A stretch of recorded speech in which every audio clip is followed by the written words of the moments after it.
evening, ladies and gentlemen. My name is Lorna Duick, and we're honored to welcome you here tonight to the second edition of the Chesterton Debate Series. And if you're following it on Twitter, that is just hashtag Chesterton Debate.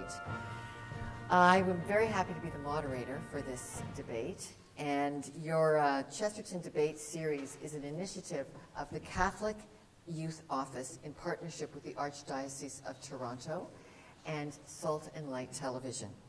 And the debate has two primary goals tonight. The first is to provide a forum for respectful and substantive discussion on contentious issues that are relevant in today's world. And the second is to provide perspective on issues considered important to the formation of an individual's conscience. Very important things. So, without further ado, may I please introduce our distinguished debaters. First, would you please welcome Leslie Rosenblood.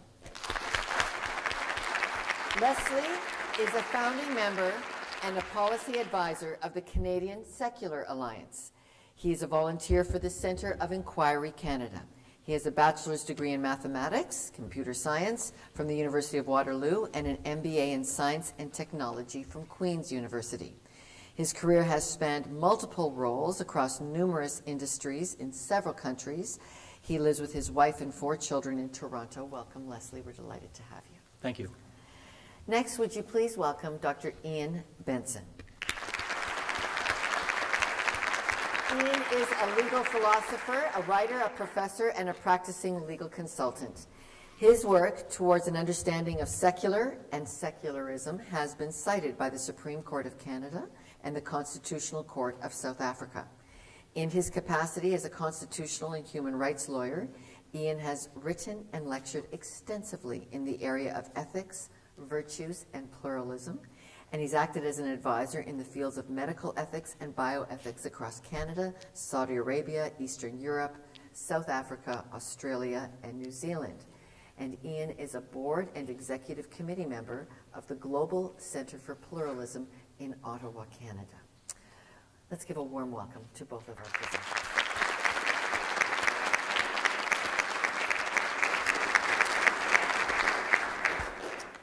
Well, we had an exciting coin toss before you all sat down.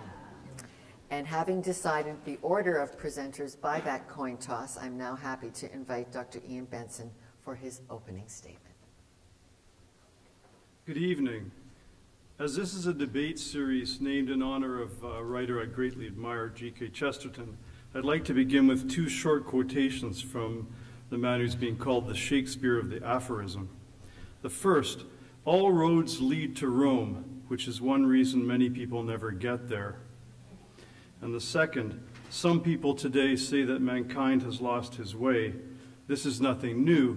Mankind is always losing his way. This time, however, he seems to have lost his address."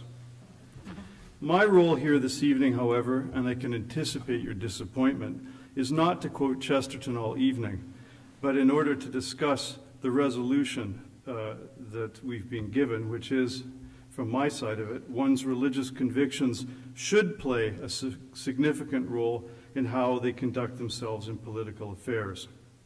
I take religious convictions to mean beliefs, and that these include one's conscience, which is what we believe we ought to do and ought not to do.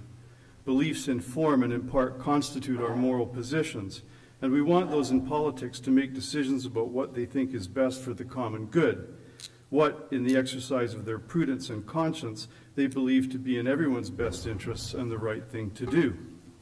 Since everyone is a believer, the question isn't whether any of us believe, but rather what kind of things we believe in, what we believe to be right and wrong, and if we serve a public office, what's in the interests of the common good. What do we understand that common good to be? Understood this way, the public sphere is a realm of competing beliefs and belief systems, and it should not be understood as susceptible to neat line drawing between religious and non-religious beliefs and believers in the way my secularist friends would have it. To listen to them, religious beliefs are like hideous yellow spotted pajamas that no one should wear in public office, but that they can wear in the privacy of their own home.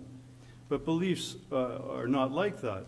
And indeed, we want our politicians not to be hypocrites. We want them to practice what they believe to be conscientiously important, not just privately, but publicly as well. I want to argue that this idea that the only beliefs that count for public sphere exclusion and discrimination, such as in relation to school funding or charitable status, are religious beliefs, is quite strange, not to mention unjust and unworkable. As long as a person's public actions are within acceptable legal standards, it should be as irrelevant that they are based on moral beliefs derived from a religious worldview as it is that they might be based on moral beliefs derived from a non-religious viewpoint. Judge the arguments on their fairness, reasonableness, and general applicability by all means, but do not rule them out because they are religiously derived. To rule them out for that reason is what I would call a spotted yellow pajamas objection. Here is the key. You are free to accept my beliefs as publicly articulated, with or without accepting my reasoning for them. It is politics, after all, what Dorothy Parker once defined as casting imaginary pearls before real swine. But to attempt to rule out policies and arguments just because they may align with religion is simply secularist bigotry.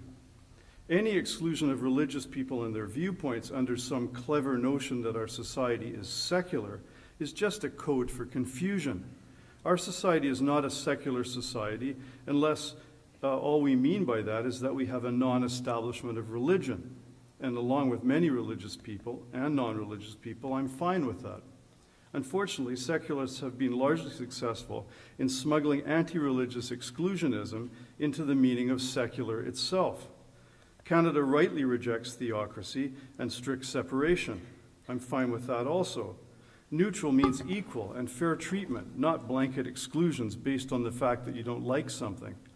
It is as unfair to ban public religion now as it was to ban public atheism in the 19th century when, for example, Oxford expelled the poet Shelley.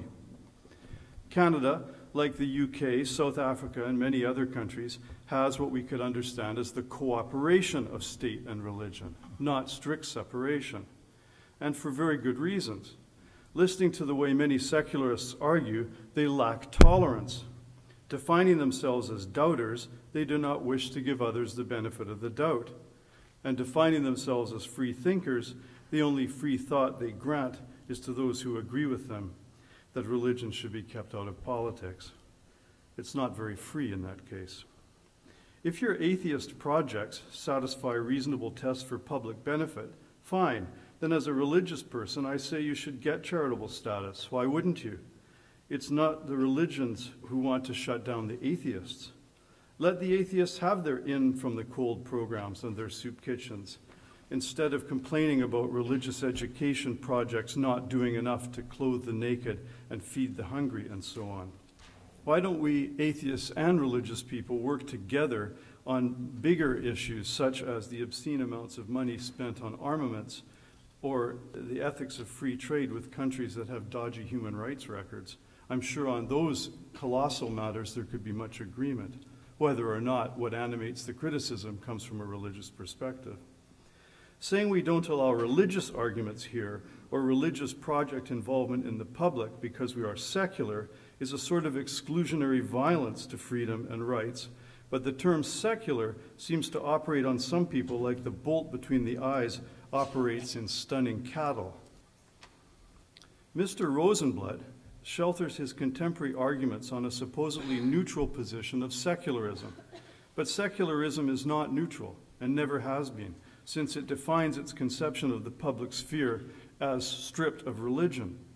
A preemptively stripped public sphere is anything but neutral, and we shouldn't think we can give secularism a happy face. Calling secularism open secularism, as has been done recently in Quebec, is like calling for a kind of healthy botulism. Secularism, from its origins in the work of George Jacob Holyoake, who coined the term in 1851, is a belief system. We get a clue to this from the subtitle of Holyoake's book, English Secularism. Subtitle is Confession of Belief. It's often the cry of anti-religionists to blame religion for human division and folly. But this is too quick. The real cause of human folly is surprisingly human beings, to which much of this audience belongs. And the follies of both secularists and the religions come in a bewildering array and will, like the poor, sadly always be with us.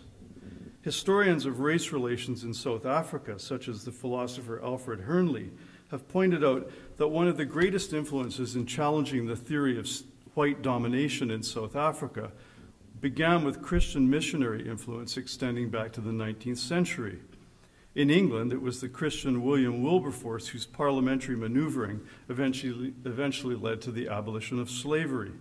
In both cases, on the basis of their religiously informed beliefs in a common humanity that crossed racial lines, these people applied their informed consciences to cry out against the racial exclusions and argued this effectively in the public sphere. And this is so for many movements in history. Thus, scholars tell us how religious beliefs undergirded, in addition to such things as the development of human rights itself and the abolition of slavery I just mentioned, the development of the League of Nations.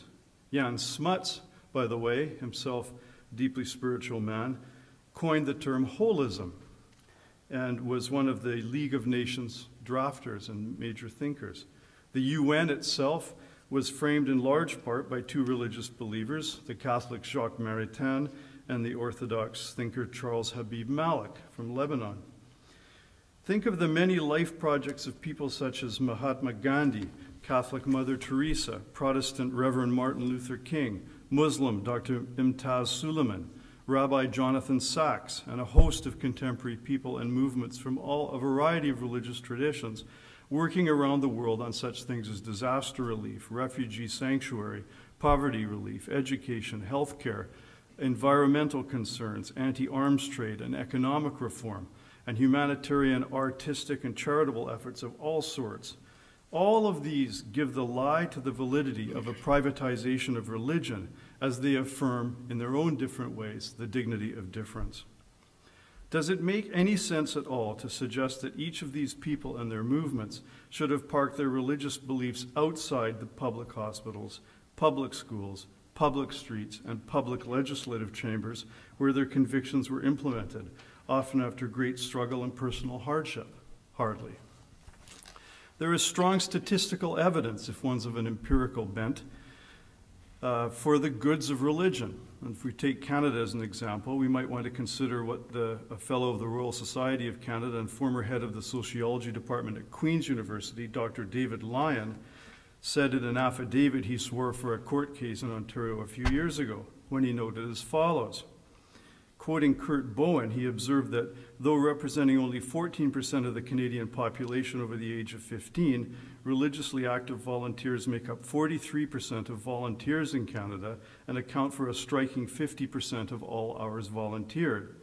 The 32% of Canadians who are religiously active contribute 65% of direct charitable donations. This group is responsible for 86% of donations to religious bodies. Yet even in the non-religious sector, the religiously active provide 42% of the $2.1 billion raised by direct giving. Dr. Bowen further shows that 79% of religiously active respondents indicate that they generally volunteer outside of their religious denominations. Religious traditions such as Roman Catholicism urge the faithful to be involved in public life, including politics, so as to improve the common good. Recognition of a cooperation, as I've said, between church and state is one in which the state should not rule the church and the church should not rule the state, but their involvement in certain areas is recognized as important for both. Practically, in a world where conceptions of the common good are often thin or partial if they exist at all, it can make no sense to force the violence of exclusion on those whose religious beliefs might well provide grounds for understanding the other and compassionate involvement in ways that coalesce into effective public action. In the 1960s, skeptical humanism offered a pseudo-love story philosophy which said that love means never having to say you're sorry.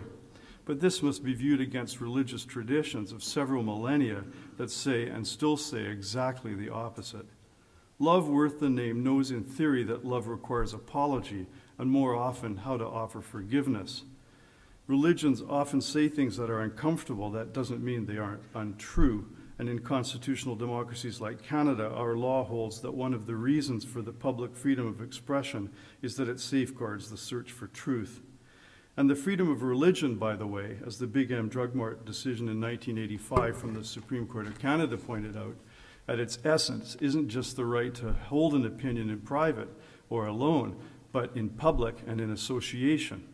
It is the right to teach, manifest, and disseminate one's beliefs without fear of hindrance or reprisal, including, I would argue, the hindrance of anti-religious secularism, nipping off its ability for public involvement and influence at more and more locations. Secularism has a strategy, and that strategy is to make the public dimension of religion private and its collective dimension individual, and it has been worryingly successful. One need not be personally religious to understand the importance of religions to culture and accord religions due respect.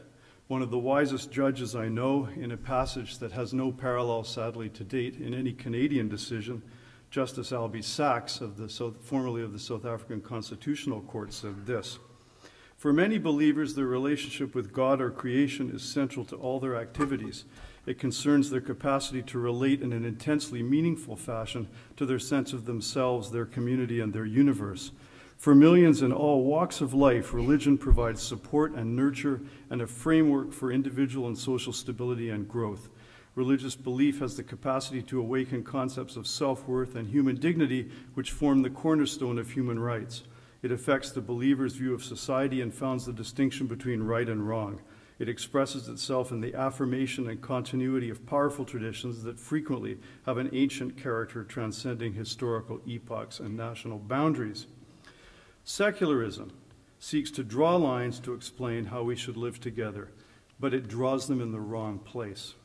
Religions and their detractors don't need lines of division. They need deeper understanding of what is human and what is common, and that is not grasped simply by materialism or natural sciences or rationality. And the religions stand in witness to this understanding and the importance of not separating morality from politics and the considerations of the common good. One of the greatest prophets of the 20th century was the Russian writer Alexander Solzhenitsyn. In the famous Bless You prison passage from his monumental Gulag Archipelago, he wrote this: "Gradually it was disclosed to me that the line between good and evil passes not through states, nor between classes, nor between political parties either, but right through every human heart and through all human hearts. This line shifts inside us. It oscillates with the years. And even within hearts overwhelmed by evil, one small bridgehead of good is retained. And even in the best of all hearts, there remains an unuprooted small corner of evil. Since then, I have come to understand the truth of all the religions of the world. They struggle with the evil inside a human being, inside every human being. It is impossible to expel evil from the world in its entirety, but it is possible to constrict it within each individual. The influence of this insight and its implications on conscience and activity should be a part of our lives, public, private, and yes, political too. And this commonality should be shared not only by those who call themselves religious, but also by those who do not believe in religion. In this debate, we were asked to answer the question, should religions have a role in public life? I think the answer is as obvious as a pair of yellow spotted pajamas. Thank you.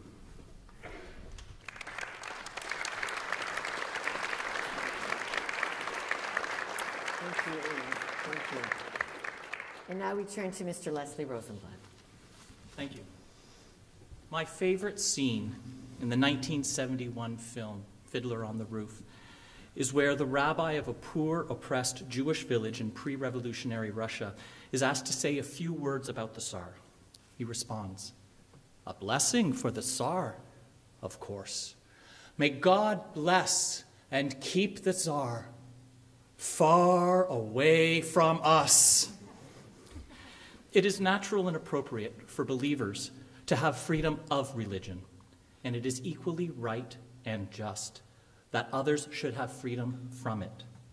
In this way, individuals are free to conduct themselves according to their personal or shared religious, or not, viewpoint. But tonight's debate is not about private behavior. This evening we are discussing political affairs, using the power and influence of one's public position to pressure others to conform to your creed's mores, co-opting government institutions to serve sectarian ends, or legislating on the basis of religion. These activities should be rejected. On the other hand, it would be foolish to suggest that a public avowal of a particular faith would disqualify an individual from any elected or appointed role in public office. I propose that devout Catholics and ardent atheists are both welcome to fully participate in public and political life. On their own time, those with religious convictions can attend the church, temple, synagogue, or mosque of their choice while serving any function in government or politics. I further propose that Catholics should not be forced to abide by the strictures of, say, Hinduism, and vice versa. Both should be free to follow their respective faiths. I, as an adherent of neither, should not be coerced into submitting into the dictates of either. In addition, religious groups generally desire minimal or non-existent interference from governments in doctrinal affairs. Clearly, then, all of us here tonight have a personal interest in opposing tonight's resolution. For once one religion can impose its tenets upon the populace, there is little to stop other faiths from doing the same if they gain political power at a later date. Let us keep any religion, and therefore all religions, at a safe distance from our political institutions. The Supreme Court of Canada agrees. In 2004, it wrote, and I quote, "As a general rule, the state refrains from acting in matters relating to religion. It is limited to setting up a social and legal framework in which members of various denominations are able to associate freely in order to exercise their freedom of worship." This is a common theme in Canadian jurisprudence. 8 years later, it also wrote, "State neutrality is assured when the state neither favors nor hinders any particular religious belief, that is, when it shows respect for all postures towards religion, including that of having no religious beliefs whatsoever." I endorse this sentiment, and I think many of you agree with it as well. I hope I can convince the rest of you that this principle is the best means to secure liberty and human flourishing. If I succeed, everyone here tonight should agree that one's religious convictions should not play a significant role in how they conduct themselves in political affairs. This does not mean that we should dismiss any action or proposal on the basis that it might be motivated by religious faith. But as Barack Obama put it, we are under obligation in public life to translate our religious values into moral terms that all people can share, including those who are not believers. On the thousands of issues that politicians must negotiate, the world's major religions are often silent, contradictory, or ambiguous. One's religion should not play a significant role in political affairs because for the vast majority of political decisions, there is no clear religious course of action.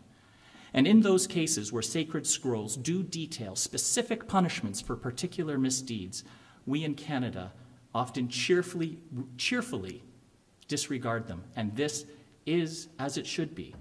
I am confident no one here tonight supports the biblical injunction that would force a woman to marry her rapist. And while many here may disapprove of adultery, none present would advocate killing those who cheat on their spouses, as the Bible commands.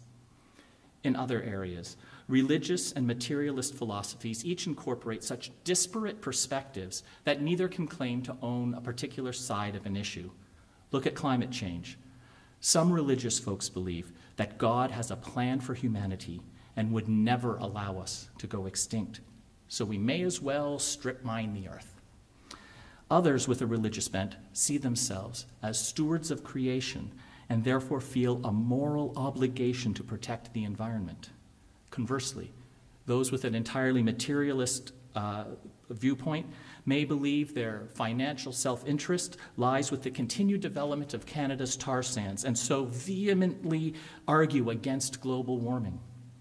And many non-religious people view rising sea levels as an existential threat to several island nations and are therefore impelled to argue in favor of a strong global carbon emissions cap.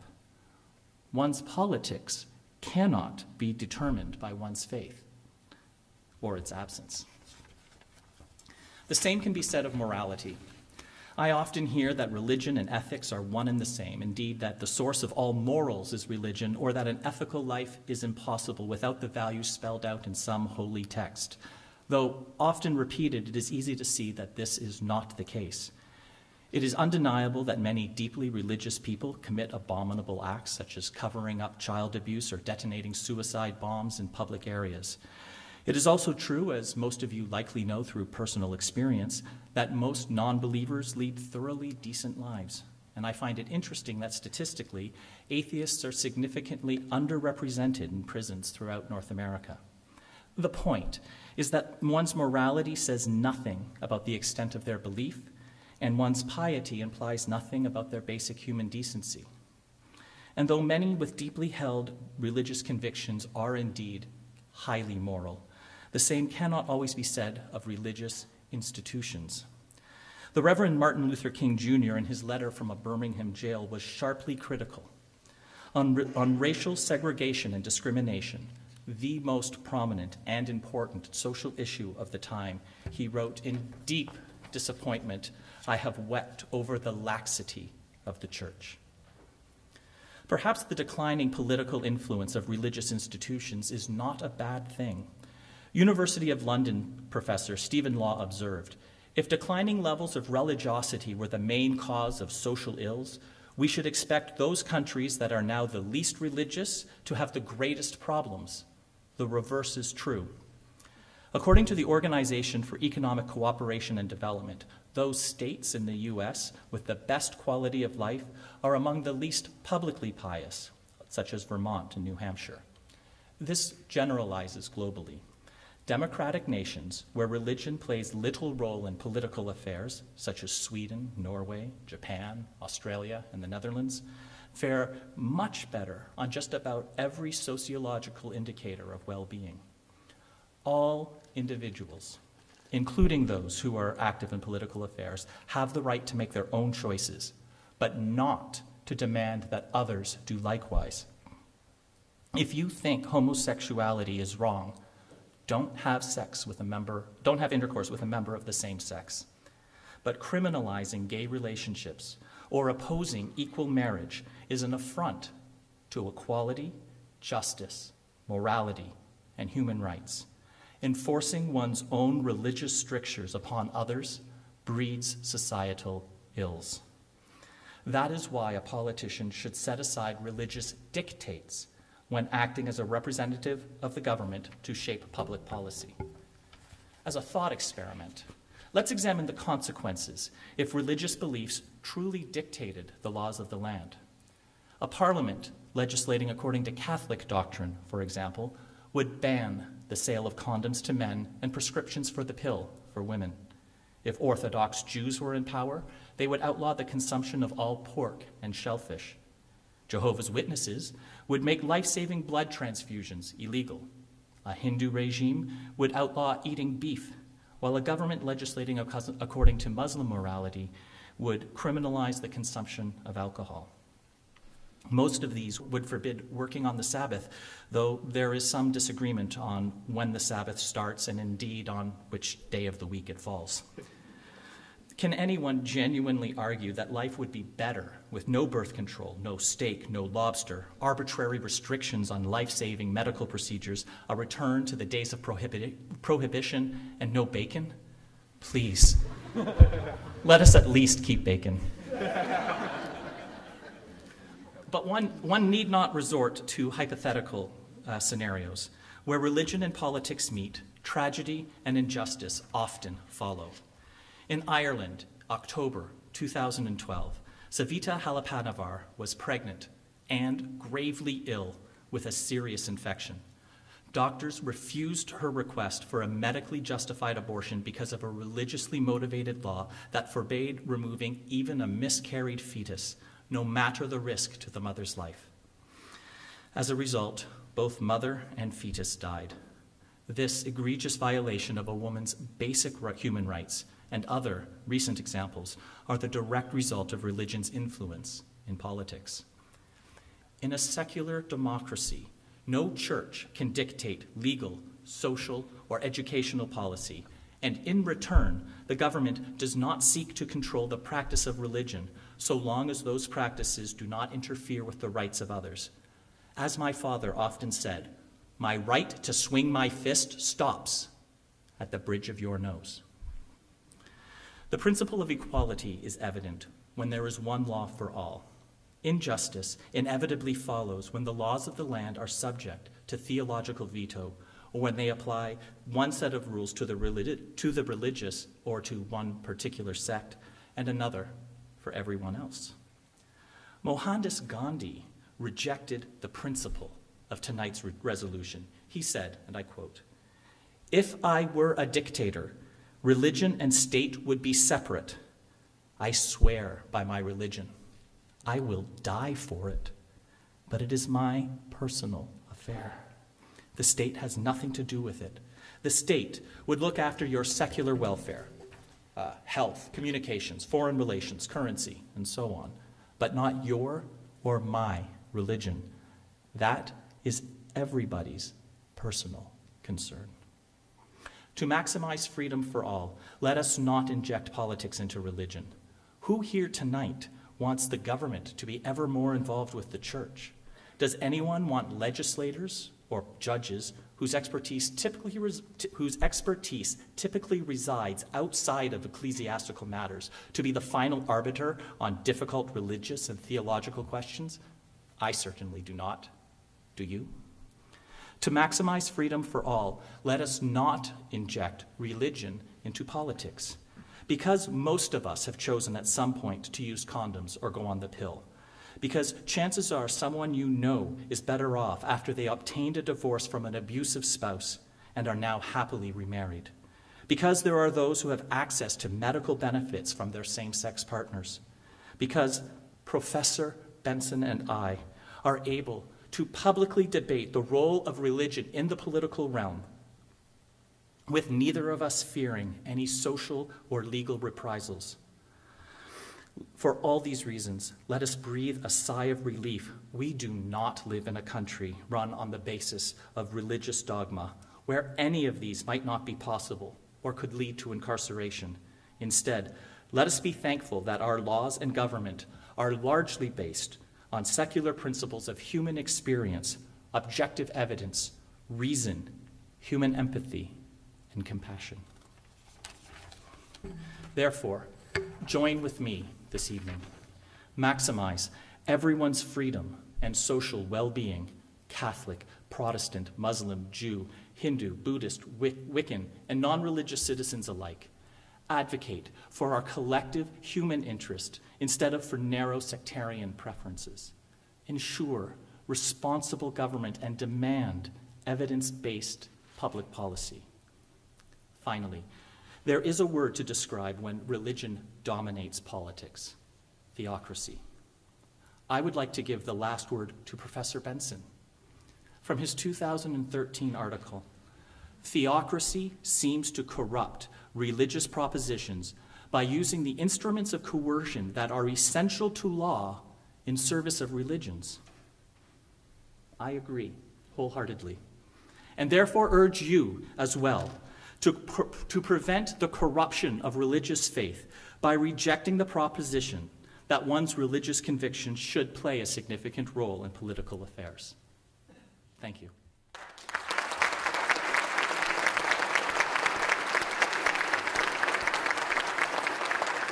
Well, there you have it. Two thoughtful presentations, and we wish to thank you both. And we are now going to invite Ian to ask the first of his three follow-up questions to Leslie. And just a reminder for our debaters to please keep their responses to 5 minutes. Leslie, you say you are opposed to theocracy because it forces religious viewpoints on a diverse society, and we don't disagree about this. However, you don't address the existence of what Catholic philosopher Jacques Maritain once described as atheistic theocracy. Your view, which would exclude religious influences but not religious influences, would exclude religious influences but not non-religious influences in the public sphere, thereby privileges atheism and agnosticism in direct contradiction to the Supreme Court of Canada's decision in Chamberlain in 2002. If all citizens are to be treated equally, how would you guard against atheistic theocracy if you don't allow religious beliefs the same influence in the public sphere as non-religious beliefs? Okay, thank you. This question, interpreted literally, contradicts itself. A definition of theocracy is a government ruled by or subject to religious authority. One cannot be both an atheist, one who looks at the thousands of gods that humanity has worshipped over its history and does not believe any of them actually exist, and be ruled by religious doctrine. A direct answer to a contradictory question cannot exist. Therefore, I hope you will indulge me if I take a figurative approach to Mr. Benson's words and address instead what I think is the intended spirit of his question. His concern is about a state that is dogmatically ruled by an unbelieving autocrat who also demands strict adherence from all public figures to an anti-theistic ideology. Mr. Benson is worried about the possibility of an atheistic dictatorship. However, tonight we are not talking about atheism. That was last year's debate topic. We are discussing secularism, and the two are quite distinct concepts. Equal treatment among all citizens means privileging neither religious nor anti-religious voices. Supporting government neutrality in matters of religion, where the government neither supports nor suppresses religious expression, is the secularist stance. Secularists stand against government coercing people to abandon their religion as much as government enforcing religious dictates upon those who believe differently or not at all. Secularism does not privilege atheism or agnosticism. Secularism is the compromise position, which Mr. Benson holds as well, since he has stated that he does not wish to enforce his or anyone else's religious viewpoints on society at large.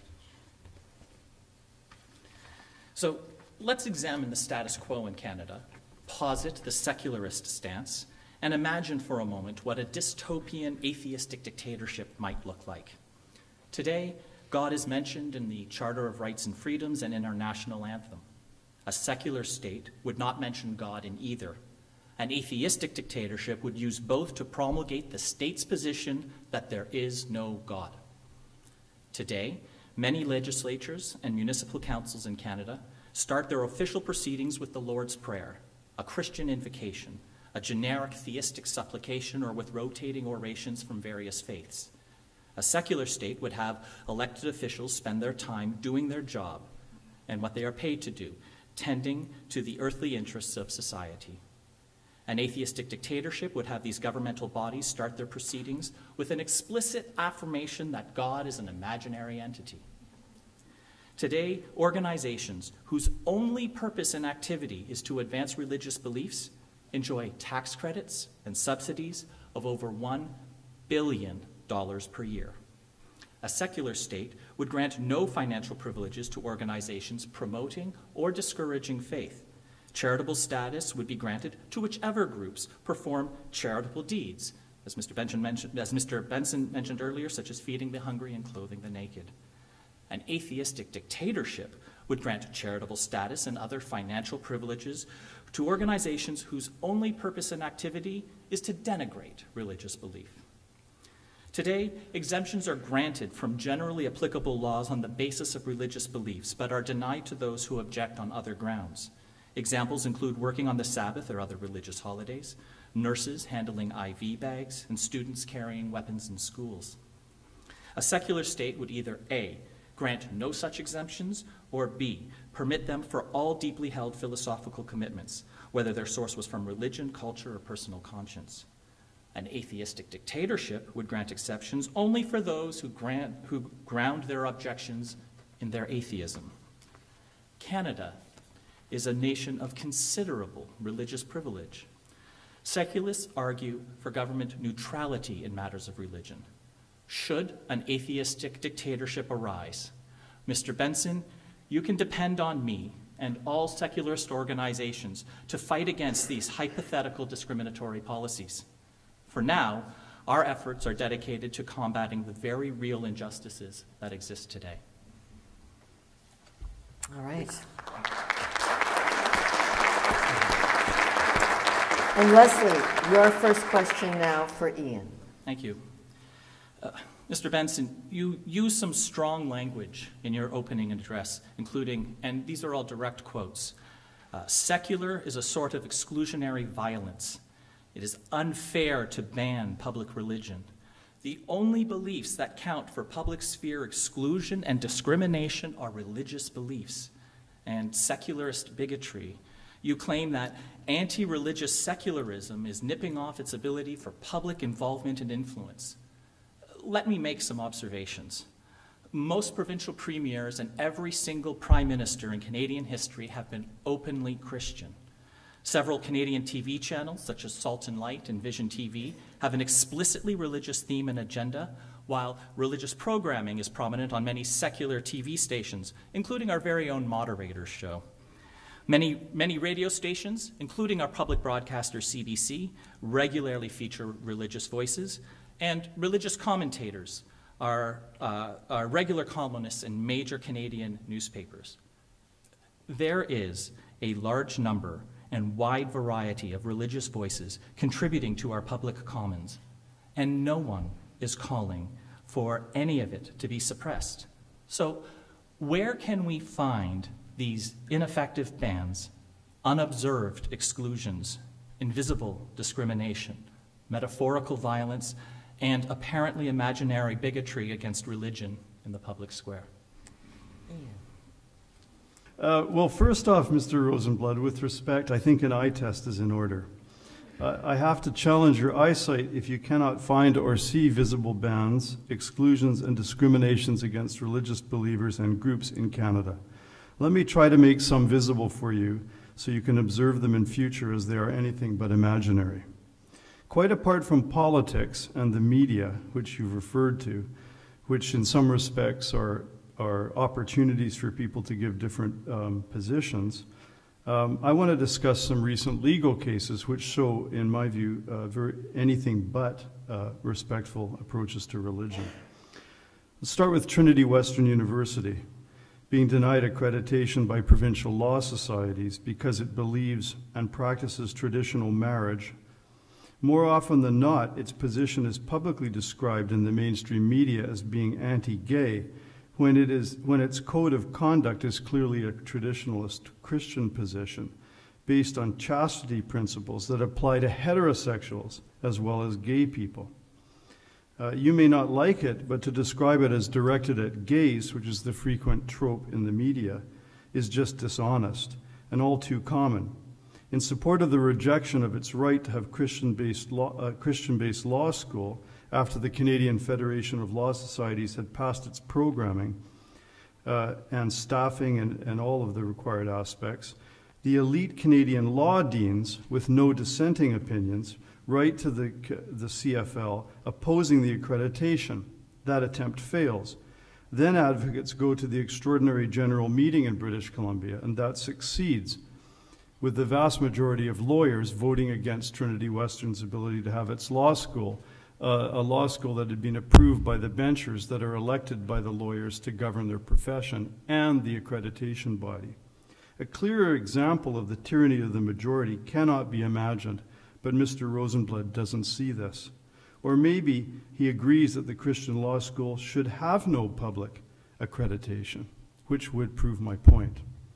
Fortunately, a judge in Nova Scotia who understood principles of diversity and precedent that the Canadian law deans seemed incapable of recognizing, recently overturned the Nova Scotia bar decision.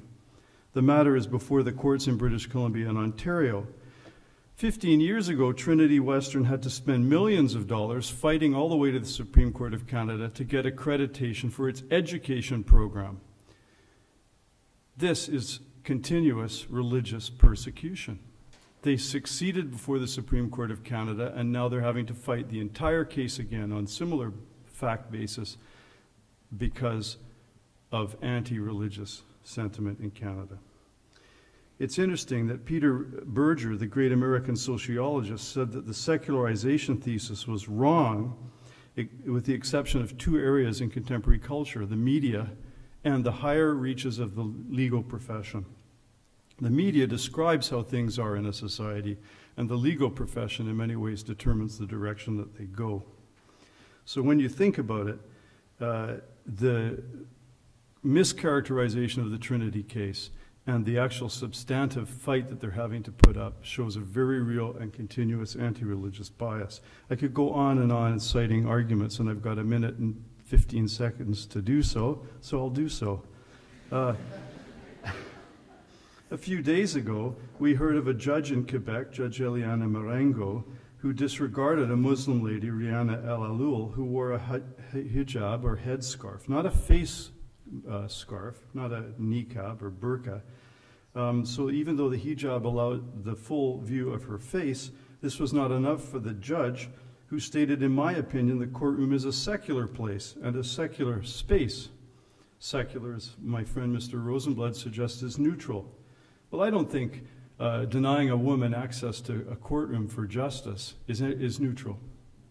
And she has every right to wear her headscarf in the same way as a turban or a yarmulke can be worn in the public, but not if you're a secularist.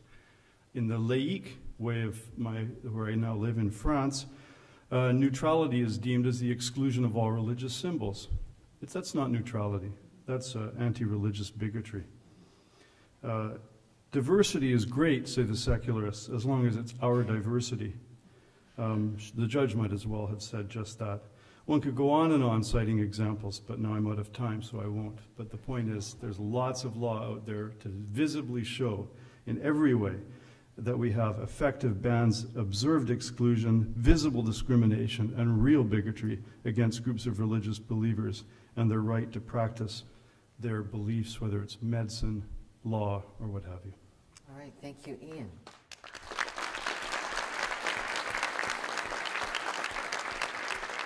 And now, Ian, your question for Leslie. As did mid-19th century secularists, you seem to suggest that evidence-based public policy favors the non-religious viewpoints. Many things that matter to us in life and government policy are not, however, susceptible to evidence assessments free of moral commitments. Moral debates about such issues as euthanasia, gender selection, abortion, or certain kinds of tax policies are not resolved by evidence cut off from competing interests and beliefs. In short, we choose how to weigh evidence against a moral background based on our beliefs. Your approach gives atheists and agnostics the ability to have their beliefs effective in relation to moral public policy formation, but not religious peoples. How can that be fair? Embedded in this question is a false assumption that I am proposing that we exclude the ability of religious politicians to use their moral judgment. I have never advocated for such a position, nor has any prominent secularist organization. However, all politicians, religious and non-religious alike, have a responsibility to express their goals and concerns in universal values rather than in the terms of their particular creed. This allows all people of all backgrounds, of all faiths, including those having none, to fully participate in the political arena. Mr. Benson asks, how can that be fair?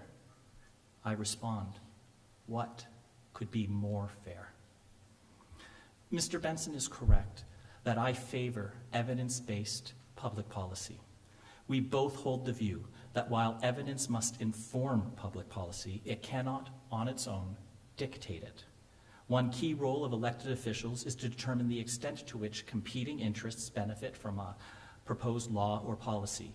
There are often trade-offs that lie at the heart of a politician's job, such as whether to raise or lower taxes and which ones, increase or decrease spending and where, run a surplus or deficit, all in an infinite number of possible combinations. We must use knowledge to foresee as best we can the consequences of various options, but ultimately a decision will be made due to priorities that come from a philosophical or moral foundation that is not based on evidence alone. Religious groups are allowed to have their say in the public square, even if they give explicitly religious rationales for their positions. By the same token, however, politicians and judges are under no obligation to accept arguments whose only justification is religious in nature.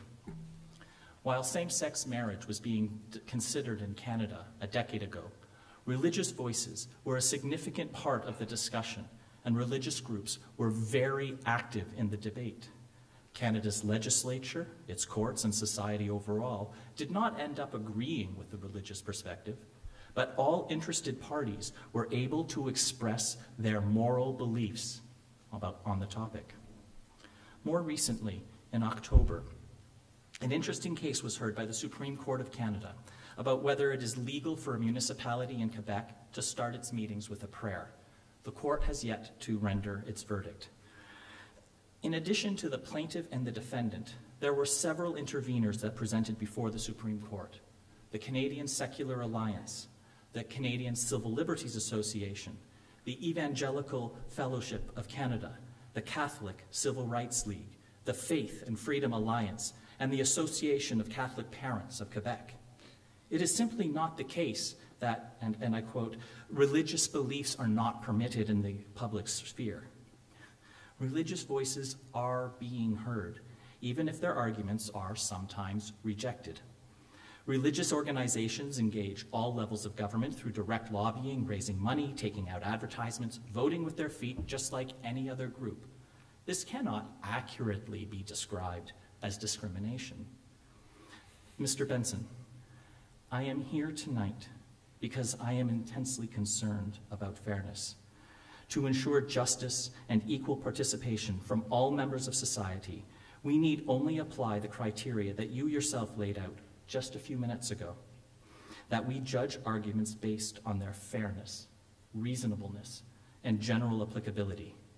If we combine that with the ideas from my opening address, that public policy be based on principles of human experience, objective evidence, reason, human empathy, and compassion, then we have a way to determine which laws, actions, and policies are in the common interest, whether one's altruism is motivated by religious faith, or whether the inspiration to public policy stems from a humanist philosophy.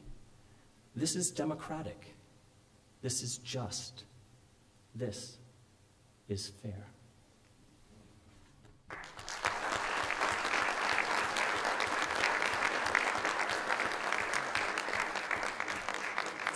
And Leslie, now your second question for Ian. Thank you. I'm going to return to that statement that you made in your opening address, that in politics we should judge the arguments on their fairness, reasonableness, and general applicability. Yes, yes, 1,000 times yes. I agree wholeheartedly. In fact, that is precisely what I and all secularists, including the many religious ones, have ever wanted.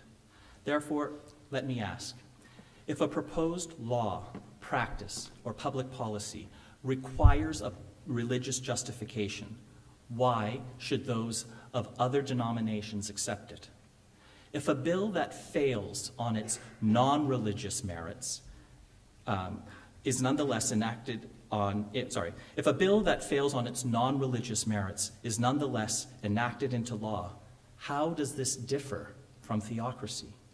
And while one's proposal may be consistent with or inspired by one's faith, if the argument truly is fair, reasonable, and generally applicable, why introduce a religious justification at all?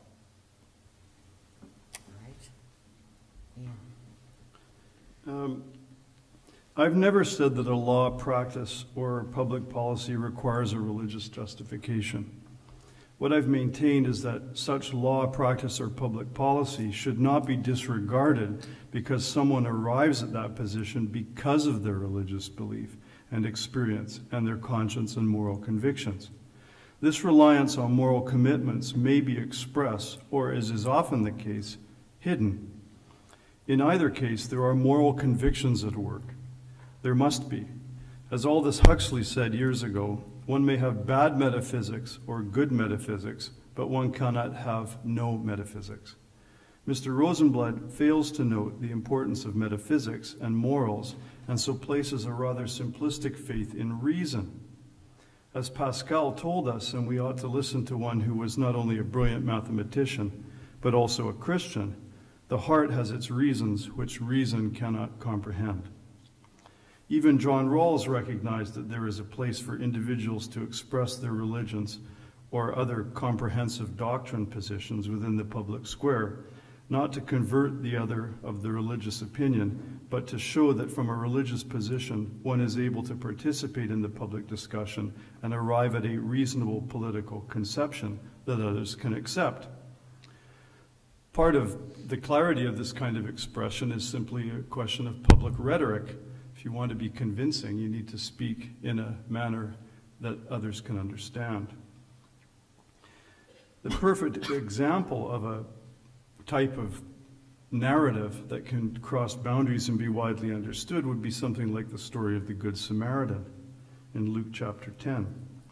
That forms the basis of Christian concern for the poor and downtrodden of society, and it ought to be the kind of narrative and story that can animate a broader conversation and understanding about care for the other and compassion than just religious Christians articulating it, so they can share the narrative, explain the story and why it's relevant, as well as teach it, of course, within their own communities and in their own homes. The fact that it comes from a religious text should not diminish its utility in a public setting. What I'm saying is that we have to be open to all forms of knowledge, science, of course, social experience, yes, but so too the metaphysical, those intangibles such as truth, beauty, and goodness, and the virtues that have not been put into test tubes or weighed on a scale, but nevertheless have a profound impact on our society. Consider such civic virtues as temperance, charity, diligence, patience, kindness, respect, forgiveness, or humility. A parent's responsibility to provide for a child based on religious conviction has a profound influence on the future success of that child in society, and ultimately makes for a positive impact on society as she contributes to the whole.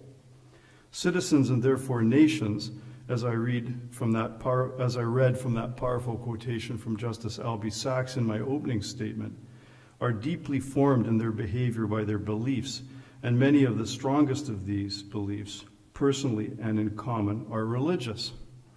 So the idea that a religious person is basing their argument on the text alone or on a sacred book is not really the issue. What we have to understand and welcome is a richer articulation of civic virtues in an age that's deeply impoverished by the language of values. As George Grant, the philosopher from Canada, put it beautifully in a CBC interview with David Cayley years ago, values language is an obscuring language for morality used when the idea of purpose has been destroyed. I'll say that again. Values language is an obscuring language for morality used when the idea of purpose has been destroyed. So virtues language and the idea of purpose are most richly encaptured within moral traditions that keep alive the idea of objective metaphysical truth. So for that reason, I think we not only shouldn't be afraid of arguments emerging from religion, we should welcome them and embrace them because frankly we need them.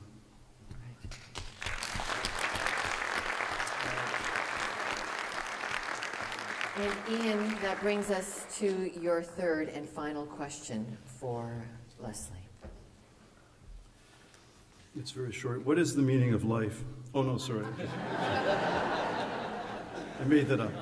If you expanded that to life, the universe, and everything, I have an answer. But just life, we're missing a couple terms. Yeah, okay. All right, now my final question to you. No, that was yeah, right. Touche. Okay, Chief Justice Brian Dixon in Big M Drug Mart, what is that noise? Stated that religious freedom is prototypical, meaning it has led the way to other rights such as freedom of speech, assembly, etc. It would seem then that once we have religious freedom of all, including freedom of politicians to live in accordance with his or her religious principles, we have a greater chance of protecting all the other freedoms. This being the case, as well as the strong evidence, I referred to some of that in my opening comments, about various public goods such as charitable works and voluntarism being correlated to religious belief, do you not agree that religions need to be protected from moves to narrow public as well as private influences of the sort that I mentioned with respect to Trinity Western, or the kind of exclusion of a religious person that we saw in the comments of the Quebec judge? All right. Leslie. So it is my view that freedom of religion and its more general right, freedom of conscience, are essential for a democratic country, as well as the closely related principle of freedom of expression. So in that sense, yes, religion does deserve protection. But I do not think it needs additional special privileges above and beyond those accorded to all voluntary associations within society. Protecting the freedoms of expression and conscience are sufficient to guarantee religious liberty. Consider this. Religious liberty itself is constrained in countries where citizens do not enjoy freedom of conscience and expression. The Economist reported in December that 19 countries punish their citizens for apostasy, which is leaving their religion, and in 12 of those nations, it is punishable by death. 55 countries, including several Western democracies, have laws against blasphemy. A conviction could lead to a prison term in 39 nations and execution in 6. Blasphemy laws have been abused almost everywhere they are enacted, frequently to suppress religious minorities, persecute political rivals, or stifle inconvenient speech. It is important to realize that Canada is not exempt. We too have a blasphemy law, which was last used to censor a Monty Python film in a failed attempt to prevent its distribution in Canada. I've never understood the rationale for blasphemy laws. Surely, those who believe in an omnipotent God know that he does not need the support from human law, while those who do not believe in God view blasphemy as the ultimate victimless crime.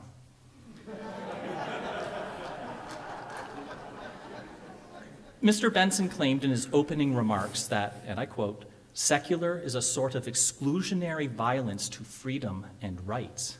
Yet it is precisely the devout, particularly those that belong to minority faiths, who should be the most committed secularists. The principle of secularism, government neutrality between and among faiths, is the best protection for religious minorities that are persecuted in far too many places in the world. Anyone genuinely concerned about religious liberty and freedom of conscience must oppose tonight's resolution, for a secular state is the only one that guarantees full freedom of religious worship and expression. A secular state is not concerned with purported acts of heresy or apostasy. No one need smuggle a Bible into a secular country. A secular nation has no pogroms. And let us not forget that those that adhere to no religious tradition are equally deserving of protection and are often specially targeted for persecution.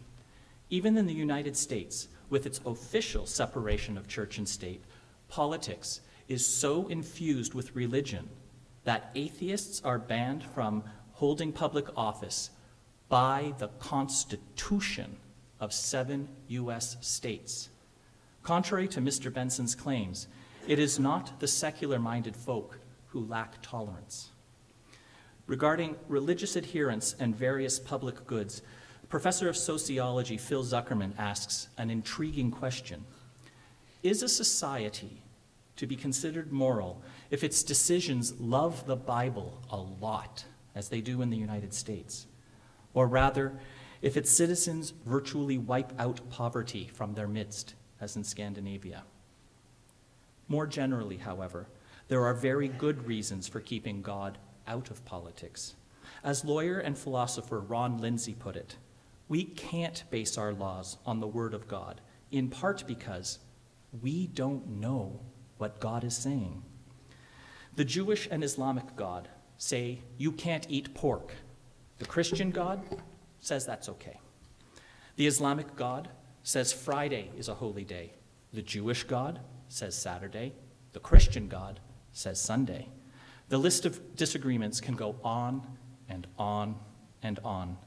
As soon as you introduce religious precepts into a public policy discussion, you are essentially shutting out of that discussion anyone who is not a follower of that religion.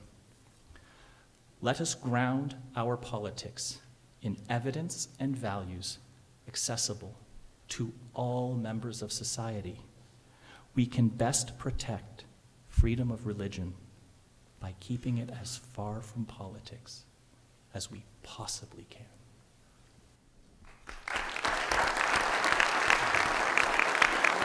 And Leslie, you now have a final question for Ian. Thank you. Mr. Benson, I think we agree on the fundamental issues under discussion tonight, though we may quibble about some of the nuances. We both approve of the ideal, and I'm quoting from you, that we have a non-establishment of religion. We both agree with the Catholic faith's relatively recent realization that, and I quote, the state should not rule the church, and the church should not rule the state. This is the key point against tonight's resolution. Secularism is not the opposite of secularism is not the opposite of religion. It is the opposite of theocracy. So when you said Canada rightly rejects theocracy, you therefore implicitly support secular governance, another point on which there is no difference between us. My final questions for you tonight. Do you stand behind your non-establishment words? Will you support your church's teachings on not ruling the state? Are you willing to continue to reject theocracy? And if so, will you accept my invitation to cross the stage, take my hand, and show everyone here tonight that a devout Catholic and a staunch humanist are of one mind, that one's religious convictions should not play a significant role in political affairs? Ian.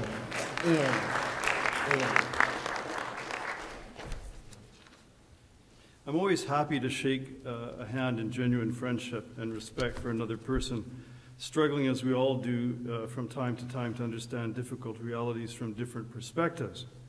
However, to say that one's religious beliefs should not play a significant role in political affairs is to deny the obvious.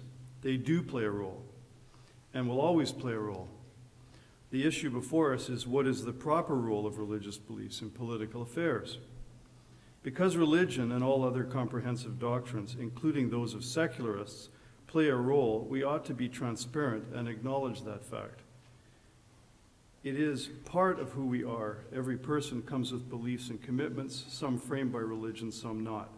The task of politics has been well termed the organizing of freedoms. And part of that is a recognition of the importance of difference and diversity, and how diversity and accommodation must operate as a legal presumption. Religion is an equality right, and yet how often we hear the sloppy opposition of religion to equality as if they are in conflict. Many conflicts are between different conceptions of equality, and the way to sort that out is to first recognize the different contexts that make up our common life. The example you just gave about holy days and food obligations, those are different between traditions, but the key to a civil order that's organizing freedoms properly is it develops principles of accommodation and tolerance that help us to explain how we live together with these different rules from different traditions, or indeed whether they have any importance to the public sphere at all. Canada, in the Big M Drug Mart decision, Big M Drug Mart, made the decision that Sunday closing laws were inappropriate because of this secular nature of Canada. There had to be a different approach. You could have a common pause day, but the rationale for it couldn't be one religion. I think that was a right decision in the context of Canadian pluralism. Not a question of keeping all religions out, it's working on those organizing freedom principles I just referred to. We must come to the place where we can openly acknowledge our metaphysical presuppositions so that we can understand the other, so that we can understand why respective citizens hold a pro-life or a pro-choice position so seriously. It's one of the problems with the opening squib there on Justin Trudeau. This idea that you can preemptively shut down debate within a party is not, and it's ironic, it's not liberal. Why rejection of particular sexual conduct for moral reasons is not a rejection of a person, any more than rejection of a religious conduct or belief needs to be seen as constituting disrespectful rejection of a person, is something we should be debating and discussing, rather than attempting to shut down the debate with portmanteau terms like homophobia, which just doesn't get at the conflict that's at issue at all. It's clever rhetoric, but it's lousy philosophy. We need to avoid the put-downs and demonizing of the other in recognition of our common humanity and allow a much greater place to live together with not only agreement, but with disagreement as well. The old paradigm of secular, stripped of beliefs, and yet somehow metaphysically adequate without the beneficial insights of lived religious communities, is no longer adequate. That kind of Lockean compromise to give us a way to function with religious difference no longer works. Why? Because it leaves us metaphysically impoverished in our public debates and conversations. We need richer civic virtues discussion, as I've said before, and the roots for that have to involve, at least in part, the riches of the narrative traditions of different religions.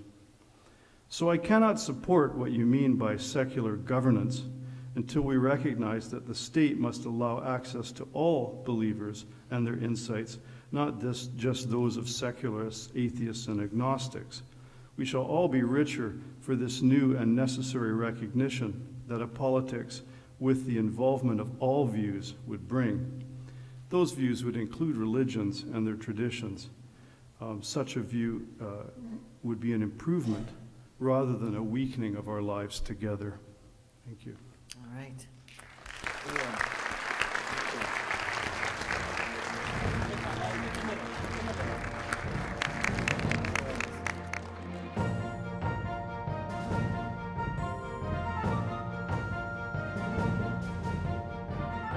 Well, let's invite our wonderful debaters tonight back to the stage, and we've got your questions for them. So would you please welcome Mr. Leslie Rosenblood and Dr. Ian Benson. And away we're going to go. And Leslie, we're going to start with you because Ian did get that one, that toss of the coin. And we're going to go to one that's right straight flat out in the news, and that is Trinity Western University first, okay? So if the purpose, you've made a great case that the purpose of a secular society is not to be exclusionary, what is the basis for denying a faith-based institution which has been accredited the ability to train people for a public profession? Let me ask a similar but somewhat distinct question. How is it discriminatory to refuse to allow an institution to discriminate against a basic human right? To use a counterfactual, the Mormon faith in its texts and in its traditions viewed dark skin as an abomination, as a punishment for the sins of the ancestors, and they are tainted. This is according to Mormon doctrine, and people of color were not allowed to become priests in the Mormon faith until something like 1978. I forget, it might be 1976.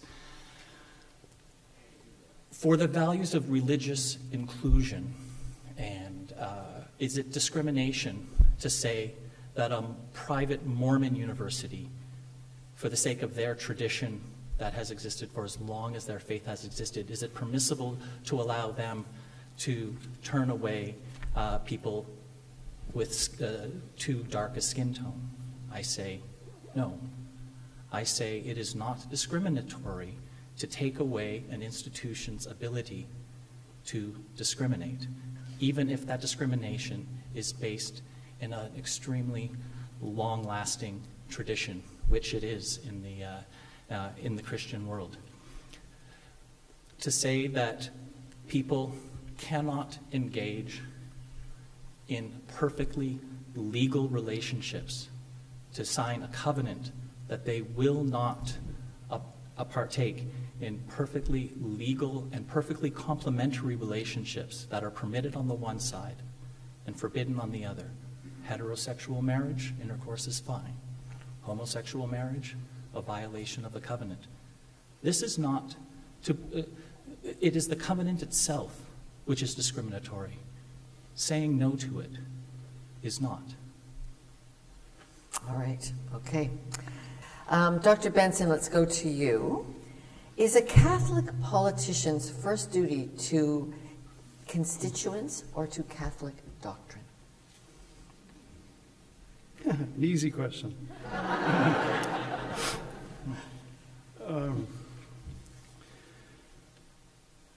Well, I'm not sure that split in the question is valid. I don't But think that is their split. Yeah, well, okay. A politician who's elected has a responsibility to act in their conception of the best formulation of the common good. That's their role, period. And they must, in weighing up what is in the common good, put into it everything they understand to be relevant to the exercise of good conscience and good governance. So that will involve a recognition of the Catholic Church's teaching about the limits of the Catholic Church. One of the limits is that it does not govern through legislation. Post Dignitatis Humanae, the Vatican II document in the Second Council, deemed by some to be the most important document of that council in the early 60s. Dignitatis Humanae sets out the responsibilities of the government to religious communities and the responsibility of religious communities to the government, and they're different. The Catholic Church, in its developed understanding, and this took a long time, but no one should be smug about that, because it takes human communities a long time to develop deeper understandings of pluralism, as a matter of fact. So the answer to how the Catholic politicians should function in relation to their constituents is a subset of the wider question of the Catholic Church's understanding of the relationship between the Church itself and government. Okay. Okay. All righty. Okay, Leslie. Should physicians be allowed exemptions for acts or referrals of acts that they deem to be against their conscience? And realizing a conscience, of course, is religiously informed. So, to make this a little bit more concrete, the question is, should a doctor be able to refuse a woman's request for a prescription for birth control if it happens to violate their particular faith? Should a doctor be able to refuse someone's need for a blood transfusion if it violates their particular faith? Should a doctor be able to refuse a woman's request for an abortion if it violates their particular faith? And my response would be, no. You chose to be a doctor. Your responsibility as a physician is to the health and wishes of your patient, and that overrides any religious dictates that you may observe in your own Okay, life. let's keep it to conscience, because that's what the question Okay, well, I'm is. sorry. You Yeah, specified maybe- religion, so Maybe. Well, let's just- a I conscience. went with that, and that's the topic of this evening's debate. But very well, if there is a clear procedure or policy, and there is scientific evidence that this is something that is in the best interests for the optimal health of a patient, it is the responsibility of that physician to deliver the best care possible to all of their patients.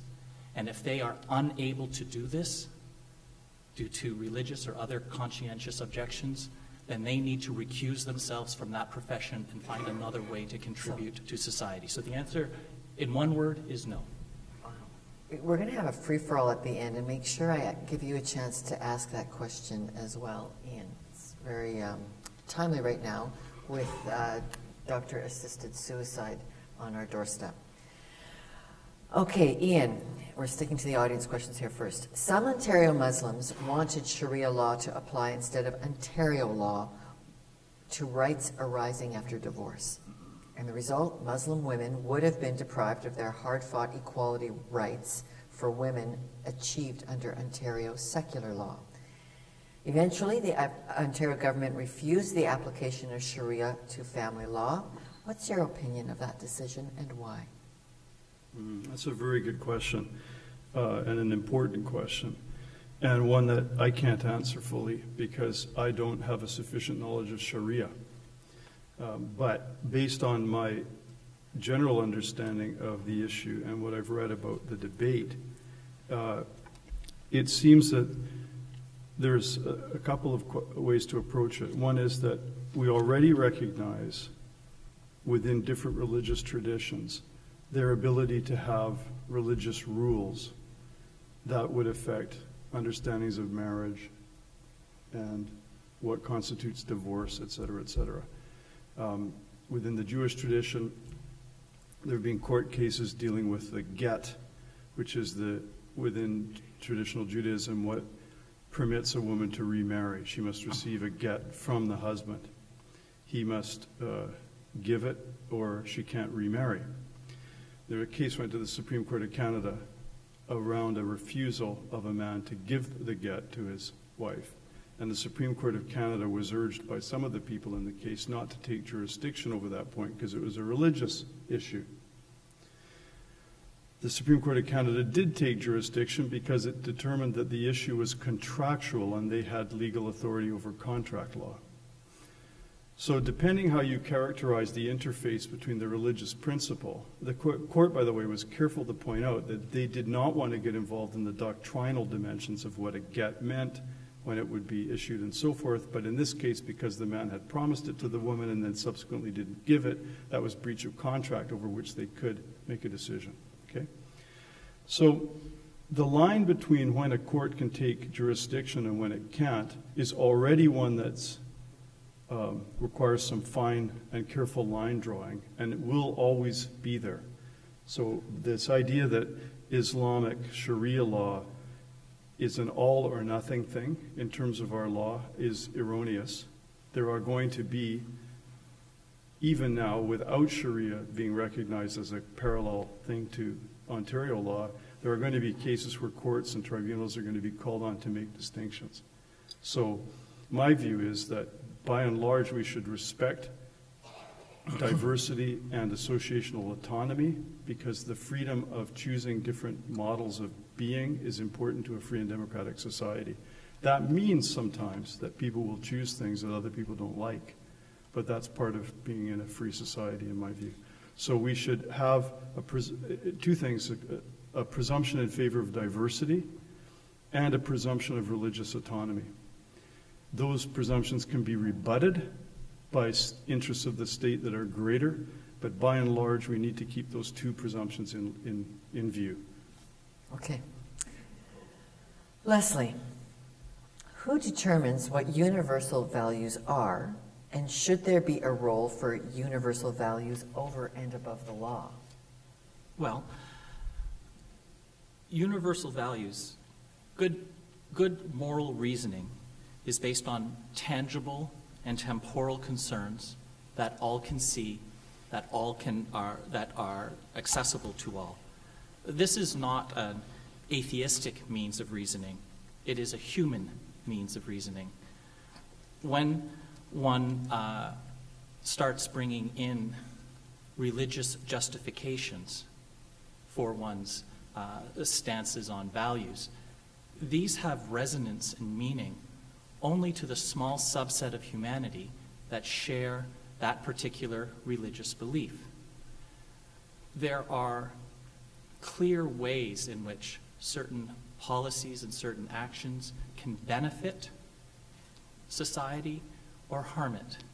And you can see how this has evolved. A secular approach to governance is open to taking ideas from all comers, whether they are atheists, whether they are anti-theists, whether they are religious, of any particular faith, and will take the good ideas, those that have resonance, those that have meaning, that are applicable to all, to society at large, and happily discard those that are narrow or provincial or apply only to members of a particular creed, members of which are perfectly free to adhere to on their own, but not free, or should not be free, to impose those taboos upon society writ large. So it's important to realize that there are values that we can see that are good for society. We have taken, for example, the idea, thou shalt not kill, and modified it from an absolute stance to one that applies under most circumstances, with certain exceptions, whether you're a soldier in war, a police officer under very prescribed line within the line of duty, or as an individual in an act of self-defense. However, we have done away with most laws from a prohibition from a similar source. Let's say, thou shalt keep the Sabbath day holy and do no work. This is something that we have largely dispensed with, because we have found through investigation and through experiment and through observation that this does not generally benefit society. So that is how we can investigate, think, observe, and come up with values that are open, accessible to all, open to verification, open to challenge, and through that debate and disputation, come to an agreement on a basis that anyone can look at and dispute and come to a consensus. And that is largely what we have done. All right. Okay, Ian, on a scale of religious integration with the functions of the state, there's a continuum. Saudi Arabia, Egypt, Ireland, United States, Canada, France. Does Canada need to move further up the scale towards increased religious input into politics, or are we just fine?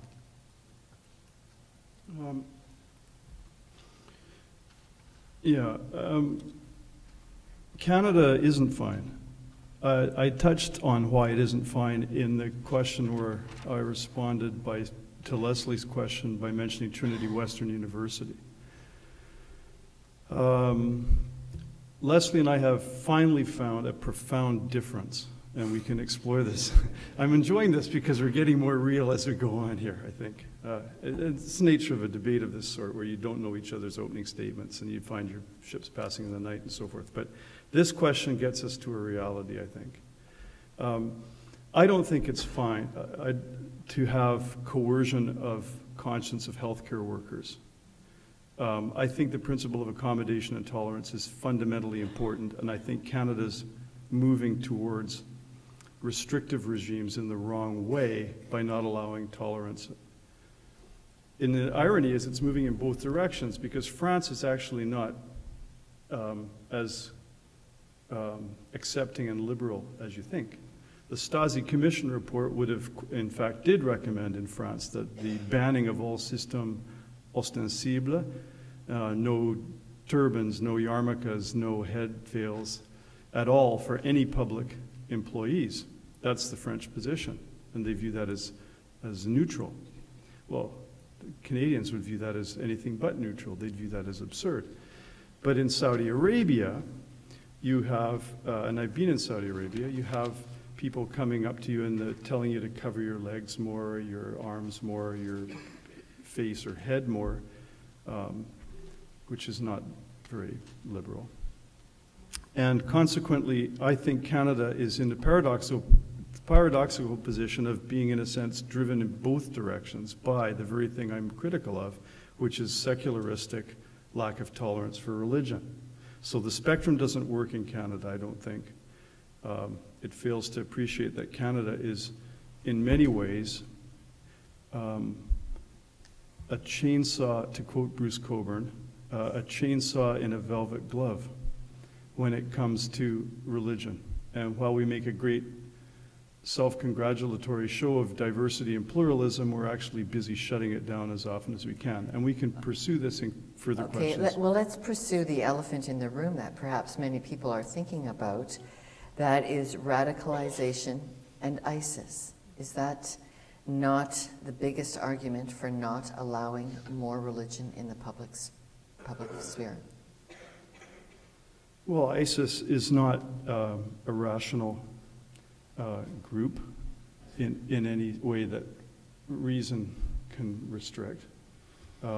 It's not a group that has any concern about law or nationality. It's a psychological problem. So should it be banned to the margins? Well, you can't ban something unless you have the rule of law. I mean, you can't ban it. All you can do with ISIS is stamp it out. Because it is a war against the principles that Leslie and I and any rational and compassionate human community would endorse. ISIS is barbaric. It's a psychological problem. It's not a religious problem. You have to understand, and here René Girard is helpful. At the core of a lot of human violence is a psychological problem. And psychology and psychological problems are just as real for atheists and secularists as they are for religious communities. And what it is that causes humans to other people, to make them into scapegoats and kill them, what it is that gets them to coalesce around vicious acts, is rooted in the psyche somewhere and the soul. Okay, I want to ask Leslie a variation of that question. Okay. So one of the reasons why ISIS is such an aberration is because there cannot be I mean, like, let's just talk about the Canadian kids who've been radicalized. If we were able to have a fleshing out of all religious teaching, welcome and open in the public sphere, do you think, can you see the health in that? Well, I've never said that there should never be any education about religion. In fact, I would think that a person's education is incomplete if they haven't read the Bible. Huge swaths of literature in the English language, including my favorite author, Shakespeare, cannot be fully appreciated in its richness and complexity without a good understanding of many of the imagery and stories and narratives that are in the Bible. So I have never said, nor that there should be no instruction on religious precepts, religious history, or the stories and narratives that are contained within the Bible or any other holy text. In fact, I think that if we did an open and honest history of religion and how they formed and how they spread and the ideas within them and how each one built upon the ideas that preceded them from other sects and cults and dominant faiths of the time throughout history, that this would be only a good thing. I fully support this sort of thing. I would not support the exposure to just one holy text, whichever one it is that you happen to name, and then have this taught from a confessional perspective or from a perspective that says, this is the truth. These words written on the parchment 2,000 years ago. Yeah. So that sort of thing I would oppose. Now, I want to also come back to Mr. Benson's distinction, clear cleaving between religion and psychology. I will say that this is a problem with considerable overlap. They call themselves Islamic State. To say that this has nothing to do with religion is to ignore everything they say and everything. You said this is not a religious problem. This is a problem with the psyche. It's a psychological problem. And I say it might be both. Yeah. But to say that this is strictly a psychological problem and that it has nothing to do with religion, ISIS rules according to a literal interpretation of Islamic doctrine. It's not pretty, and I don't like it, and as you say, it's something that we can both deplore. Okay, so what has alarmed me about the privatization of whatever is going on in radicalization is that clearly we have our own Canadian youth that are hungry for a spiritual narrative combined with a statehood ideal or whatever they're getting in the radicalization. And unless we flesh, and I saw this as a journalist asking, what are they teaching in Calgary? What is going on in the mosques? And none of us as journalists are in there publishing like we used to do in 1960. In the Toronto Telegram, the front page of the paper had sermons on it all the time. We had much more robust, open reportage of what's going on in religion. Now, we don't even know how to get into a place of worship. We've gotten so secularized that all of that thinking that's going on in there is don't go, don't ask. I would suggest that in the 1960s there wouldn't have been sermons from the local mosque in the Toronto Telegraph. But But if you want to know what's going on in the mosque, and I think that, or in any house of worship, enter. Let's. okay, we aren't entering, and the public isn't entering to ask what questions are you shaping in these places of worship that are affecting public life in Canada. It's kind of like, are we not entering a don't go, don't ask, don't tell? Yeah, well, one of the risks of secularism is that it precisely excludes the relevance of religious questions from the public sphere at the very time when we actually need to be asking the questions about some of which you're raising. Why are young people hungry for this and that? Why do they have this anger about Western capitalism and so forth? I think it's incumbent upon us to ask, and I think people are asking and discussing with Muslim leaders what's going on in their religion. And I think there's lots of Muslims, certainly I've just spent 3 months in South Africa, and it was very clear there, talking with a host of different Muslim leaders and people down there, that they have absolutely no truck with ISIS. They view it as an abomination and a bastardization of Islam, and they think it has nothing to do with real Islam. In the same way that some Christians during the abortion shootings wanted to distance themselves from the radicals who were shooting abortionists. Or you name it. I mean, throughout history, religions have sometimes had to go public to distance themselves from actions done in the name of the religion. Think of Northern Ireland, where you had the specter of both Protestant leadership and Catholic leadership condemning and deploring what was going on in the name of the religions. I think what we have to deal with is that at the root of a lot of this is the psychology of tribalism. Now, tribalism is a very real human thing. It has anthropological, sociological, theological, philosophical dimensions. And yes, the psychological is part of it. But in the same way as people under the guise of atheistic Marxism, whether it was Maoist China in the Cultural Revolution, or whether it was in the Soviet Union, or Pol Pot's regime with the Khmer Rouge, atheism could be used to affect killing fields. in the same way as ISIS is purporting to use Islam or a twisted version of Islam to betray a lot of the core principles within Islam. So I think we're dealing with a psychic, and yes, there's a religious dimension, but I think we have to look deeper than that at what's going on in terms of the soul problems, which are rooted in a quest for death. There's no question this is a death cult. Everything about it is death cultish about ISIS. All right, let's move now to a friendlier Canadian problem. We've got an election coming up, and there are going to be some hot potatoes in there that are shaped by conscience, and especially now with the with what's going to happen with the Supreme Court request that we change the law on killing. Would you,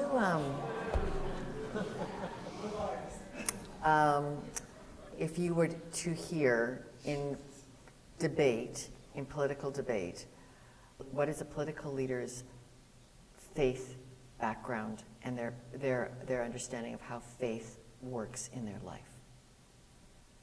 Do you want to hear political leaders' religious orientations?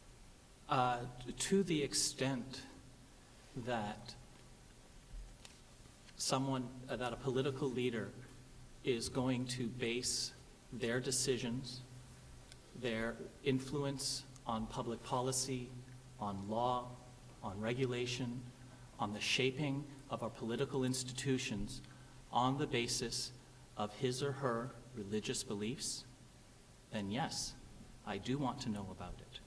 I think that's an important aspect that Canadians have the right to know about their political leaders. If, however, they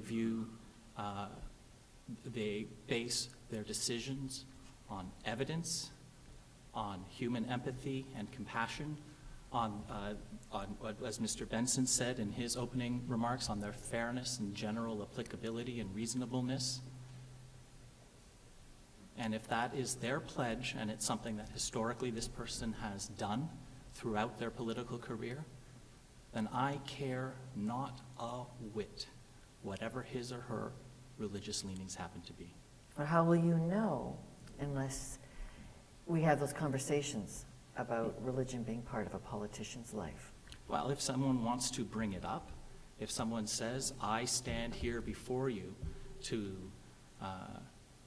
bring God's law to Canada, if they say openly and honestly that they want to influence their caucus members to be in greater adherence with their in greater adherence with whatever the doctrinal requirements are of their particular faith, that is a discussion that we need to have. And it's not something that I wish to exclude. However, given the large number of pressing issues that we face, both domestically and within the world, if someone is willing to, if their record and their statements are all based on values that can be shared by people of all faiths and those that have none, it's not very high on my personal priority list. If they wish to make it an issue, I don't view it as a banned or taboo topic, but it's not something that is going to be top of mind for me, as long as their actions are based on things that are open to and accessible to one and all from all walks of life. Ian, is it appropriate to ask political leaders what is their religious belief and how does it affect their life as they're running for office? Well, I think history should show us that sometimes what people say their religious beliefs bear very little connection to what they actually do in politics. So I don't get the relevance of the question. What I want to know is how they act and how they think about specific issues. For example, if we're talking about euthanasia, what is their understanding of the issues in relation to euthanasia? Because that's what we have to debate in Canada, and we've debated it before. I was part of a group that was before the Royal Commission years ago on this, when palliative care workers effectively swung the tide against euthanasia. Then it went into the courts, and in the Rodriguez decision, 5 judges to 4 with the Justice John Sapinka having the swing vote, you know, he licked his fingers, stuck it in the air, and said, well, we don't have yet in Canada a social consensus. This was 1995. Excuse me. That's 5 judges to 4. Now you swing the time ahead to the Carter case, and all of a sudden we appear to have the social consensus, and we have a 9 judges to 0 switch from the courts. But what's really changed about what we've known about euthanasia? We knew the Remelink report in Holland. We've read the works of great scholars who've talked about the risk to the vulnerable, that the idea of safeguards is entirely spurious, et cetera, et cetera. I want to know if safeguards are real or not, and I'm not satisfied that the judiciary is best placed to make those determinations, frankly. So I want politics in Canada to do its job. And I want politicians to tell me what they think are the key issues in euthanasia, including the nature and importance of the dignity of the human person. Now here, there's no distinction between an atheist politician who's smart and asking the right questions and a religious one who's smart and asking the right questions about the dignity of the human person. We all care about that. We just have different explanations where it comes from. Religious people will say, well, human beings have dignity because they're made in the image of God. And the atheist, well, Leslie will tell us where he gets the dignity of the human person from. And that'll be one of my questions for him. But the question what the politician believes or doesn't believe, I don't care. I want politicians to make reasonable assessments based on moral principles, and you can be moral without being religious. Leslie, how do you feel about religious affiliation in this country is really changing? Institutional religion is less important, it would appear, and many more people are redefining around being spiritual and less around dogma. How do you feel that's going to affect public life?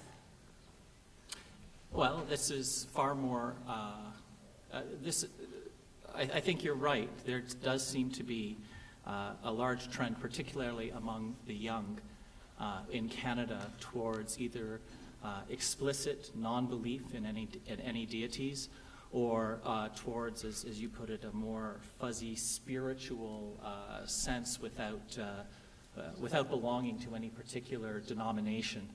I think that the hardline positions, not so much in Canada, but largely in the States, which of course has large cultural spillover effects here, the hard line that public religious figures have taken on matters such as birth control, gay relationships, abortion, and even climate change, although there's more of a split on that particular topic among the religious in the U.S., has really turned off a lot of youth on the whole concept of religion. And perhaps that's an unfair reaction because the very vocal and visible voices emanating out of the United States do not represent the diversity of opinion, even within the Catholic faith, to say nothing of Christianity or as a whole, or than any other religions that are prominent within our two countries.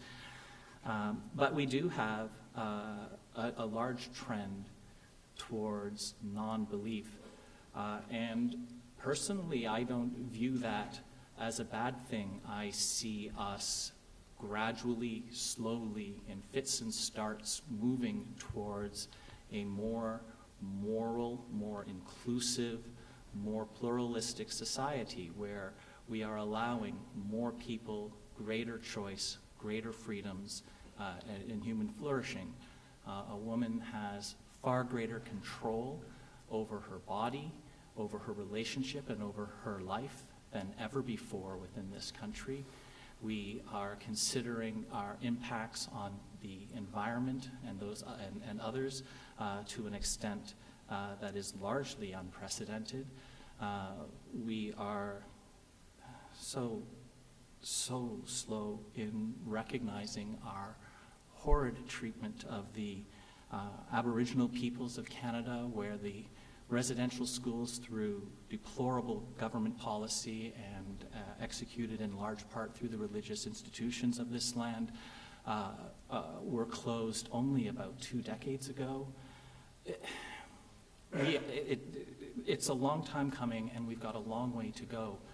But we are, in broad strokes, and contrary to Mr. Benson's view, I think we are headed in the right direction. Okay. And I think a part of that is due to a larger segment of our population no longer belonging to any particular creed or denomination. So Ian, I think I heard Leslie say this is a good thing that we're headed down this mushy spiritual road away from our institutions. Sorry, my colors are clear every weekend when I broadcast. What do you think the future is as we head down that road? He paints quite a positive picture of tolerance. What do you think the picture is?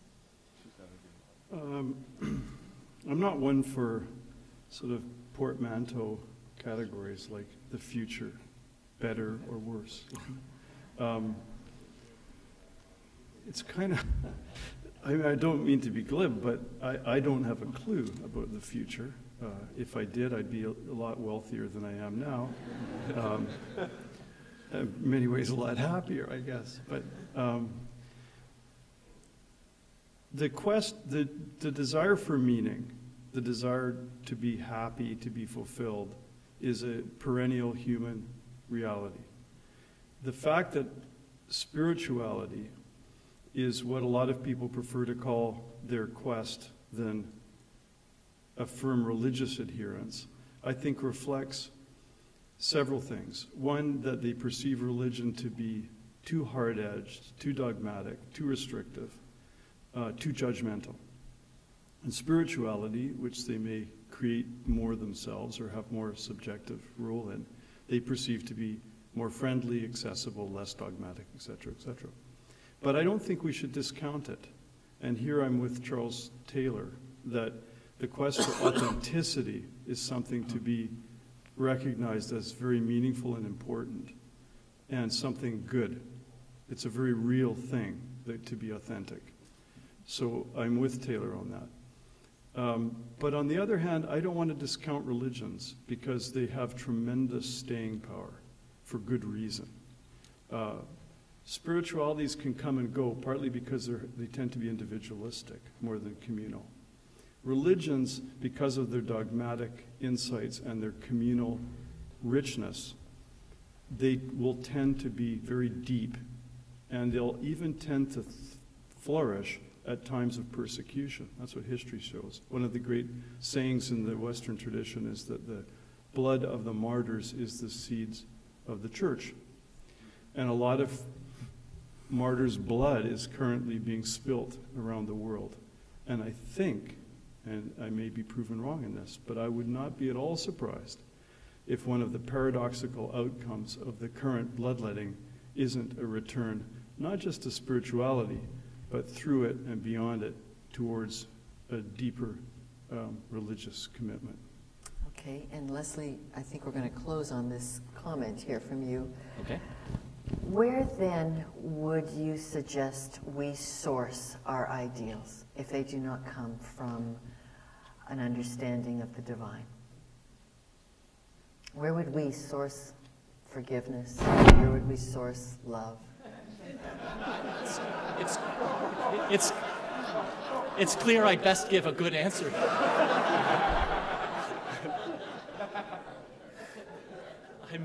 I may yet have to revise certain key philosophical principles. We can ground our morals and our ideals in each other and in the world that we live in.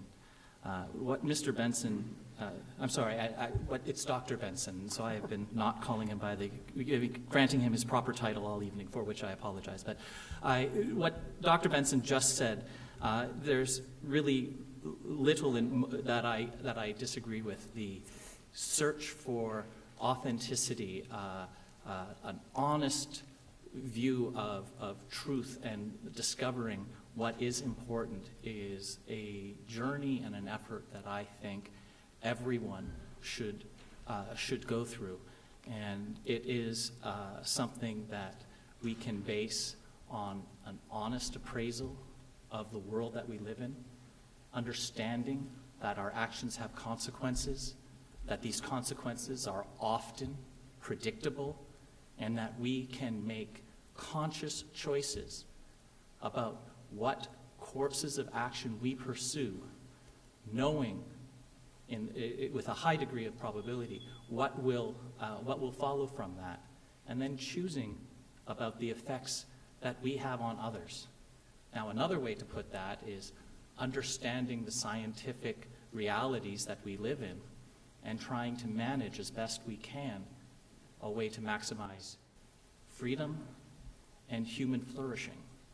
This is the best way, in my view, to understand things. When we resolve human ideals in an inflexible document written when our knowledge was so much more scant than it is today, then we cannot adapt, we cannot change, we cannot grow as we learn. And to base your ideals in a text that is thousands of years old, in my view, is a deplorable abdication of personal responsibility. I no longer have to think about what is important. I no longer have to understand what the ideals are. It is all written here for me. I do not view this as a moral approach. Let's base our values on what we see, on what we know, on what we learn, what we experience, and then combine that iteratively as we learn, grow, see, understand more, so that we can continue to model our institutions, our relationships, and our actions to maximize the benefit to all. Well, I think you've all demonstrated a wonderful curiosity for the nuanced reality that finding our way in this world with the curiosity and the facts and the traditions and the thoughtfulness that comes from our religious material has brought into Canadian life. And we want to just thank both of you as our debaters. You've been outstanding. And let's give them a round of applause.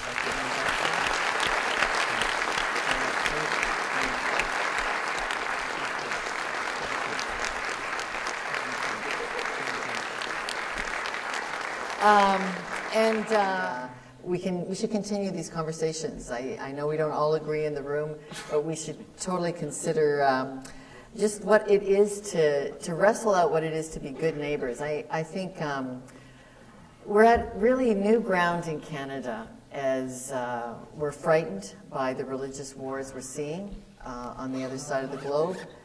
We're more conscious than ever that all of these ideas flow freely past all boundaries. And these are really important days to craft out what it is to be great neighbors with each other, whether we are non-religious, whether we are deeply religious, whether we just wonder... Or whether we're both. Whether we're both. Whether we're... Yeah, and whether we, as we wonder, how do we make our way in this world and the challenges that it gives us. Thank you all for coming and making this a very memorable week. Thank you.